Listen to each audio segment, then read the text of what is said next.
United states of আমেরিকাতে একটা conference হয়েছিল। ওই কনফারেন্সটা হচ্ছে পৃথিবীর যত ধর্মগ্রন্থ আছে সবগুলো ধর্মগ্রন্থের 10 মিনিটের আবৃত্তি শোনানো হবে। 10 মিনিট করে সময়। সব ধর্মের ধর্মীয় কিতাবের শায়েকরা, গুরুরা, ধর্ম নানকরা আর ফাদাররা আর কারীরা বসেছে। বিচারকের সামনে একটা সবুজ বাতি, একটা লাল বাতি। সবুজ বাতিতে চাপ দিলে আবৃত্তি শুরু, রেড বাটনে চাপলে আবৃত্তি শেষ। প্রথমে ডাকা হয়েছে শ্রীমত ভগবত গীতা, পড়ার পরে বিচারক রেড বাটনে প্রেস করেছে, সময় শেষ, নেমে গিয়েছে। এরপরে ডাকা হয়েছে ত্রিপিটক, এরপরে ডাকা হলো দশাতীর, এরপরে ডাকা হলো গ্রন্থ সাহেব পড়লো, জিন্দাবেস্তা পড়লো, এরপরে ডাকা হলো উনি এসে ওনাদের বাইবেল পড়ে গেল 10 মিনিটের জন্য। সব ধর্ম গ্রন্থের আবৃত্তি এবং তেলাওয়াতের পরে সর্বশেষে মুসলমানদের ধর্মগ্রন্থ কোরআন আবৃত্তি করার জন্য ডাকা হয়েছে।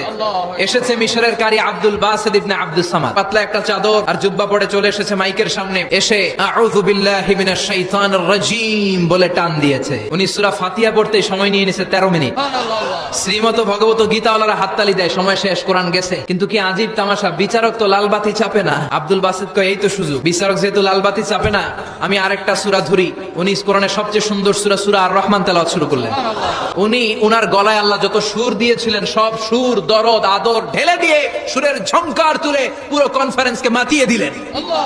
30 মিনিট হয়ে যায়, লাল বাতি চাপে না।